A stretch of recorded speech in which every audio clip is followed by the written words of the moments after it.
बोलो सियापति रामचंद्र की जय। बोलो भाई सब संतन की जय। बोलो श्री हनुमान की जय। भक्तजनों, हमने 47वें भाग पर तक प्रभु श्री रामचरितमानस का पाठ सुन रखा है। आइए हम अगले भाग पर आए हैं और आनंद पूर्वक प्रभु की कथा का श्रवण करते हैं। भक्तों, कुपथ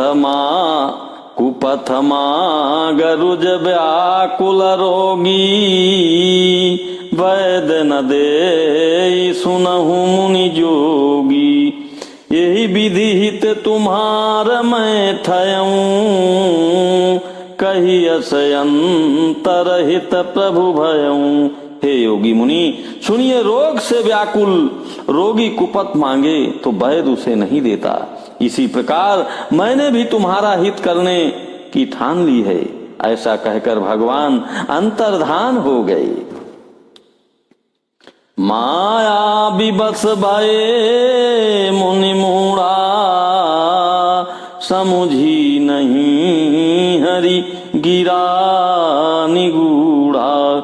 गवने तुरत तहाँ ऋषिराई, जहाँ स्वयंवर भूमि बनाई। भगवान की माया के वशीभूत हुए मुनि ऐसे मूढ़ हो गए, हे वे भगवान की अगूढ़ स्पष्ट वाणी को भी न समझ सके। ऋषि राज नारद जी तुरंत वहां गए जहाँ स्वयंवर की भूमि बनाई गई थी। निज निज आसन बैठे राजा, बहु बनाव करि सहित समाजा। मुनि मन हरस रूप अति मोरे, मोहि तजिया नहीं बिरहीन भोरे। राजा लोग खूब सज धज कर समाज सहित अपने अपने आसन पर बैठे थे।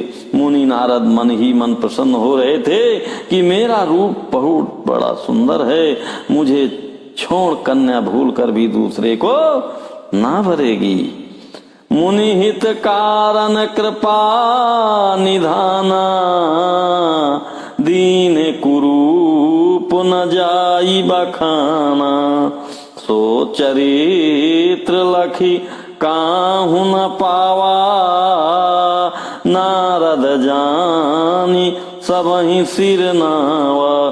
कृपा निधान भगवान ने मुनि के कल्याण के लिए उन्हें ऐसा कुरूप बना दिया कि जिसका वर्णन नहीं हो सकता, पर यह चरित्र कोई भी न जान सका। सबने उन्हें नारद ही जानकर प्रणाम किया। रहे तहाँ दुई रुद्र गण, ते जानहि सब भेव। विप्रवेश देखत फिरहि, परम कौतुकी तेव। वहां दो शिव जी के गण भी थे। वे सब भेद जानते थे और ब्राह्मण का वेश बनाकर सारी लीला देखते फिरते थे। वे भी बड़े मौजी थे। जेहि समाज बैठे मुनि जाई, हृदय रूप अहिमिति अधिकाई। तहाँ बैठे महेश गण दो, विप्रवेश गति लखई न को। नारद जी अपने हृदय में रूप का बड़ा अभिमान लेकर जिस समाज पंक्ति में जाकर बैठे थे, ये शिव जी के दोनों गण भी वहीं बैठ गए। ब्राह्मण के वेश में होने के कारण उनकी इस चालाकी को न जान सके। कारहि कूटी नारद ही सुनाई, नीकी दीन हरि सुंदरताई। रीझहि राज कुंवरी छवि देखी, इन्हीं बिरही हरि जानी विषेकी। वे नारद जी को सुनाकर वह वचन कहते थे। भगवान ने इनको अच्छी सुंदरता दी है, इनकी शोभा देखकर राजकुमारी रीझ जाएगी।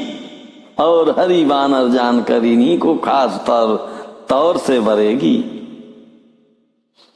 मुनि ही मोह मन हाथ पराए, हसई शंभुगन अति सचुपाए। यद्यपि सुनहि मुनि अटपटी बानी, समुझी न परई बुद्धि भ्रम सानी। नारद मुनि को मोह हो रहा था, क्योंकि उनका मन दूसरे के हाथ माया के बस में था। शिव जी के गण बहुत प्रसन्न होकर हंस रहे थे।